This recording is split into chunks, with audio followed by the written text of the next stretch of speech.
Hello, good morning, and welcome to this Dawn Busters Taste Challenge. We have two non-age stated Canadian blended whiskeys. One is famous, one is virtually unknown. Now, the first one is the world's best-selling Canadian whiskey, and in fact, one of the world's best-selling whiskeys of any national origin, any type. So this is Crown Royal Fine De Luxe. Introduced in 1939. It's got the embossed bottle with the fleur-de-lis, Canadian type things on it. It's got the crown for King Charles III. It's got the beautiful plastic crown. This is a handle bottle. It actually has an actual handle on it, and it was $44.99. Came with two glasses, so very nice.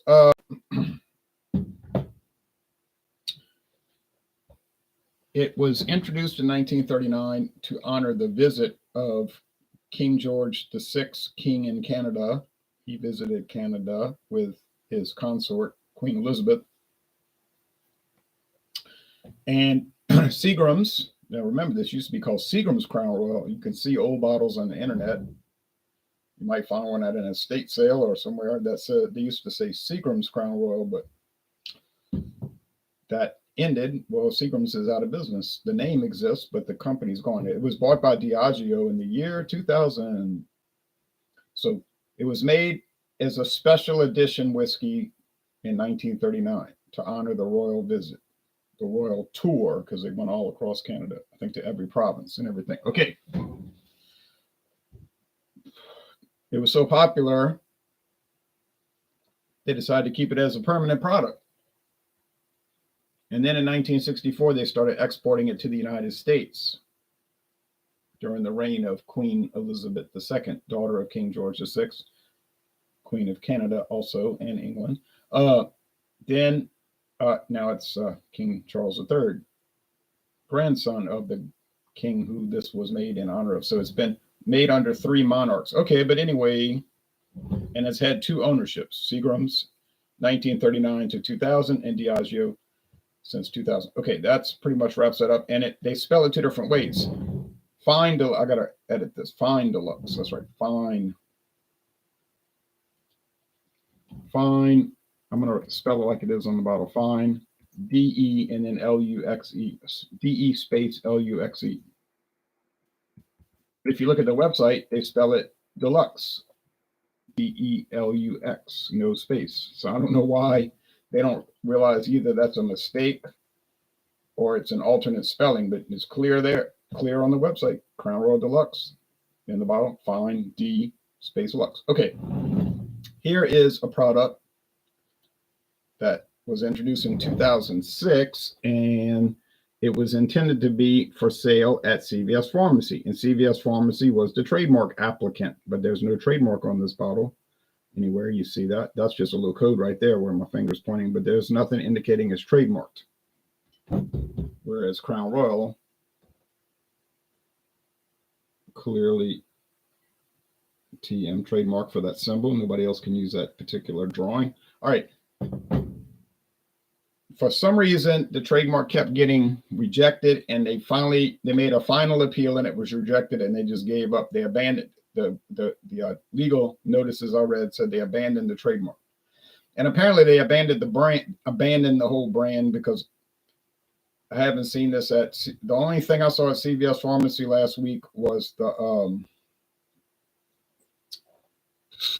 Gran Legacy gin, and there was only one bottle of that. So I think they're just saying, let it go. And if anybody else wants to sell it, let them. We don't care, because I did see about 6 bottles of this at Star Liquor Store in Kenner, Louisiana, gas station, convenience store, which happens to sell liquor, like a huge amount of it. It's like a legendary liquor store. And they have tastings there every Saturday with different companies. I saw Deluxe was in there Saturday. So yesterday, I was over there yesterday to pick up something. And so they're selling it. Now, I wanted to get a price check because I looked at the tag and it was not even the correct tag for this. I don't know what was going on. So I said, let me go ask. So I asked the man, I wanted to buy the Carolyn's cold brew. which unfortunately it went from $11.99 to $13.99, but that's the same as everybody else. Cheapest you can get it now. I should have bought it when it was. I didn't know the price was going to go up. I assumed it would though. And then I said, let me get my friend David a little cheap whiskey, see what he thinks about it. I'm sure it's nothing to it. I've had it before. It's Quality House, Heaven Hill Quality House, Kentucky Sour Mash blended whiskey. So it was only $5.99 for a regular bottle. I said, what? I got a little extra money this week. So then I told the guy, I just want a price check. Oh yeah, he said okay. He rang it up, $10.99. That's $1 cheaper than I paid. Well, I paid $11.99 after tax at CBS after tax. So anyway, I said $10.99. Okay, and I told him, I said I'm not going to buy it. I just wanted to price check. Okay, he said okay. So I was going I said I'm going to go put it back on the shelf. So I was turning to go put it back on the shelf, walking away. He said, sir, you like that whiskey? You ever had it? I said, yeah, I've had it. I like it. You know, it's pretty good. Nothing great. He said, oh, well, I'll tell you what, if you want to buy it, and I just told him I didn't want to buy it. I'll tell you what, if you buy it, I'll make a deal. I said, oh, yeah. I didn't want to buy it, actually. He said, $8.99. That was his first offer. I could have counterattack and said $7.99, but I didn't want to do that. So I said, yeah. And my friend David was astounded. $8.99. I said, I know, right? For this, it's a handle, I guess you call it. It's more like you squeeze your hand and hold it, whatever you want to call that. You see the same with Mims, and Mims has the same bottle as this. And Mims is from Sazerac, and I know Sazerac makes this, but I can't prove it, not really definitively. Let me put Legacy Distilling. That's what they call it, Legacy Distilling. They like to use alias names, especially with their private label. But like I said, now I don't think it's private label anymore. It's just out on the market. Not to say it's going to catch on, because it ain't. But Burley Sullivan says you. So I told David, I said, I know you don't like these plastic bottles, and you don't care for Canadian whiskey. But I said I was going to give it to you, but if you don't want it, I'll just take it and give it to somebody else. Whatever. Oh no, he said. Oh no, I'll take it. So he compromised in the sense that he doesn't care for Canadian whiskey very much, but for free, he cares for it enough to take it. And I said, well, what about the plastic bottle issue? He said, oh, I'm going to solve that. And he had a bunch of different empty bottles. And so he poured it in those. And then he took the marker and wrote Gran Legacy. I said, okay. So he wanted it out the plastic. I said, it looked like a new bottle. I mean, it didn't look old. It's just a little smudge. So I got some warm water at his house, washed it off with a towel. I said, it looks fine. So we'll see what he thinks about it. I'm sure it won't be too positive, but he probably like it all right, just as something to sip on, maybe mix with something. But anyway, it doesn't stand a chance against Crown Royal. I mean, let's be honest. Oh, I forgot to put it's bottled in Kentucky by Legacy Distilling. Now, Crown Royal, their website used to say, we use 50 different whiskeys in Crown Royal. They always say that, like prominent. We use 50 different whiskeys to make Crown Royal. But I noticed lately they don't say that anymore. I said, let's put this bottled in Kentucky. Bottled in Kentucky by Legacy Distilling. Okay. They don't want their Buffalo Trace name on that. All right. So did Crown Royal change? Did it drop 50 different whiskeys to drop it down to, to go to a lower amount without anybody noticing? Probably, but I noticed because my friend David said yesterday, how you remember all that stuff? I said, I don't know, just reading about it. I guess teaching high school and teaching history, I kind of had to memorize the stuff. And my short-term memory is kind of pitiful, but my long-term memory is pretty good. So, although obviously not perfect. The Crown Royal is darker, it's more amber, and the Legacy is less amber, more gold, so it's a lighter shade. But right, Neither one has an age statement, but we know they're at least 3 years old because the law of Canada is that any Canadian whiskey has to be aged at least 3 years. All the parts can't they can use grain neutral spirits, no problem, but they got to be aged 3 years also. Like corn distillate, but then it's no longer corn distillate. If you age it for 3 years, then it's whiskey. Okay, true story. United States, there is no rule about that. You can use raw grain neutral spirits, but you can't go over 80%. You say 80%, that's the bulk of the product. I know. And people call it brown vodka, but it's really not brown vodka. It's just a blend with straight. The other 20% has to be straight whiskey, which we know that's at least 2 years old. Anyway, vodka is not the same as grain neutral spirits. It's similar, but it's not the same. So if you want to call it brown grain neutral spirits, okay, go along with that. JJ Vila says Crown Royal is pretty good. Yeah, I think so too. Some people dog it now. Crown Royal is one of those whipping dog products. If you say Irish whiskey, people are going to think Jameson, and then here they come running across the room. I hate that stuff. It's macro. I hate it. Even though nobody was even asking them what they thought about it. Or you say Johnny Walker Red Label, here they come. Oh no, that's the worst. That tastes like, gasoline. That's terrible. Oh yeah. Oh. And if you say Crown Royal, Canadian whiskey, that's the main one people think of. Oh no, not that trash. Jim Beam, American whiskey. Oh no, it's horrible. Jack Daniels. Oh, it's the worst. The horror. And then none of those are, or tequila, first thing people are going to think of, Jose Cuervo. Oh no. But let's be honest, none of those are bad. They're not even average. Okay. Enough's enough. They're not even average, not even in the C range. They're at least good. Now, and the quality control, the quality assurance is 100% on these products that I just named is always perfect. Now Grand Legacy, well, that could vary, but it's so low end. Who would care? No one. That's who. But to claim that they terrible, oh, they terrible. It's just posturing. It's just people posturing, and they want you to like be impressed. Oh, I drank this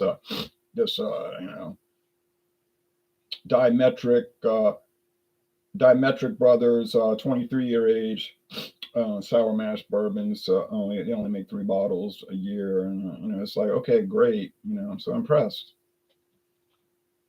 But it kind of hurts the person's credibility when they doing all that, because you didn't have to be all dramatic if you just was drinking it, And some people are like that. They drink expensive stuff, but they don't make a show of it. They just drink expensive stuff, and they don't go and have to run around the town telling everybody how they hate Crown Royal. They just don't buy it. Okay, I'm having an Irish coffee for breakfast. Speaking of Irish whiskey, laughing out loud, says David Cassidy. Okay, yeah, that's a very popular combo. And I didn't realize that Irish cream liqueur did not get in. That product was never invented. It might have been made at home, obviously, but it was never sold on the market until 1974. 49 years ago. I thought it was something they had been selling for hundreds of years, but no. Bailey's, the original, only 49 years. That was shocking. And in Carolyn's, I think Carolyn's was the second, 1979. They developed it in 78, but even the website said it didn't go on the market until 79. And I didn't realize that Crown Royal wasn't sold in the United States till 59 years ago. I thought it had been sold here since the day it started, but no, not till 64. And I don't think it was too big of a product in the 60s and 70s. It was around, but it just kept gaining momentum. You see, now it's the big deal. Interesting, Ron. I didn't know that either, says David Cassidy. Yeah, and then somebody was saying, where are you wearing all that? I don't really have any kind of special insight. I just read the websites. They tell you, usually they just tell you about it. Okay. But a lot of people, they don't like to read. They got to listen to videos. I can't stand listening to videos or watch it. You know what I mean? Like I'll start daydreaming and stuff. I got to read stuff. And now if I'm reading, I can pay attention. But if I'm just listening to somebody talk, my mind will start wandering. I don't know why. Even in church, the pastor, he might be making a good homily, but I start thinking, man, Germany, they should have known. I'm like, wait, I'm not thinking about World War One right now, but it's just it's a habit or it's a mental fault or something. Okay, we better get on with this. The news is coming up. I'm gonna close my eyes because I know if I glance down and see a darker product, it's gonna be ding ding Crown Royal, and I don't want it. It's not gonna be a competition anyway. So I mean, like I just said, Grand Legacy stands no chance. There's no possibility it can win, but it might hang in there, but it's not gonna win. That smell like cereal grain, straight up cereal grain. This smell like cereal grain with flavoring, like vanilla. I can't say for sure though. Honestly, it's not as close as I thought on aroma. I mean, it's close. I'm thinking backwards. It's closer than I thought. I thought it was going to be just ding ding. Smell got it, but I'm reticent to say that. So let's go with the taste. Cheers. This is where it's going to end. The end all and the be all.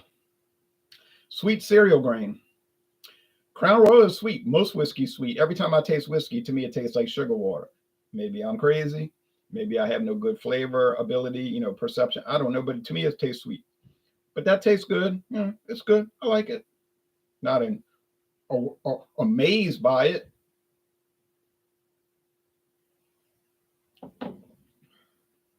All right, so I did let it breathe, but all that blabbing in a way was good because, first of all, the blabbing was related to the product. It had some relevance, I think, and secondly, it helped the whiskeys to breathe, and that vanilla rush kind of dissipated, but it's still there. It's not heavily flavored with. We saying vanilla. My friend David thought so too, and just smelling it. Well, I cannot say that definitively. The company does not release their flavorings. Okay, but it tastes like it. Nothing wrong with that. It's fine. Any Canadian whiskey can have flavoring, and they don't have to tell you. Okay, they can add it very quietly, and it may just be a tweak. Could Crown Royal have flavoring? I suppose so. I never asked the company. I never sent an email. Didn't matter enough to me to send an email. But they probably would avoid the answer. If they did avoid the answer, then you would have the answer.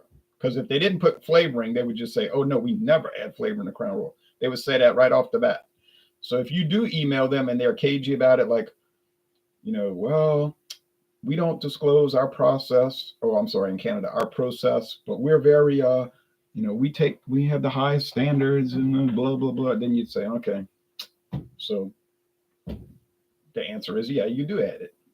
But if they do, it's very subtle. And you could say it's more like tweaked. Even the Grand Legacy is tweaked. It's not heavy-handed on the flavoring, but it's there. It's there. And at first it seems a little much, but then as you're sipping on it, and I've been going through this bottle, you start to get used to it, and it's not so glaring. It wasn't really that glaring to start with. Grand Legacy. Got it. Of course. So can it match Crown Royal's quality and overall everything? No. Obviously not. But on the other hand, and this is important for some people, not for many, but some, you say, well, that big bottle is $44.99. And I could get the Grand Legacy for $8.99 as evidenced by what I bought yesterday. I bought a bottle yesterday for $8.99 on a deal, which I did not ask for the deal. The owner or the co-owner of the store, he offered the deal. He said, hey, I'll sell it to you for $8.99. He mentioned something, he mumbled something like, I got a deal, like he got a deal on it, or I'm trying to get rid of it, or whatever he said. I couldn't really understand him, and I didn't want to say, no, what did you just say? I just, $8.99? You got it. Okay, so yeah, it would be a great substitute for that price. So if you didn't want to pay the $44.95 for Crown Royal, and you were willing to take a drop in the quality, but not a great drop, then Grand Legacy would be a perfect substitute, or when you balance price in and everything, it's not a perfect substitute. But when you factor in price, so are you going to be able to find it for $8.99? You're probably not going to be able to find it at any price. But if you do find it, I'm seriously doubting you're going to get it for $8.99. But I did. It's a true story. I got the receipt, so I can prove it. But no one's going to call me on that because they know I'm not lying. So crazy story. I'm curious to see what my friend Dave is going to say about it. If he trashes it and says it's terrible, and I won't get offended because he already said up front he didn't care for Canadian whiskey. So why would I be offended? But he'll probably be okay with it. All right. So cheers. So good old Crown Royal, the legend. And I got some more taste challenges with some other Crown Royal products, and it's going to be the same result. No chance. If you skip watching those, I won't take offense. But I am going to go through the tournament. And then we're on to Irish whiskey, and I have an exciting one coming up. Thanks, everybody. Bye-bye.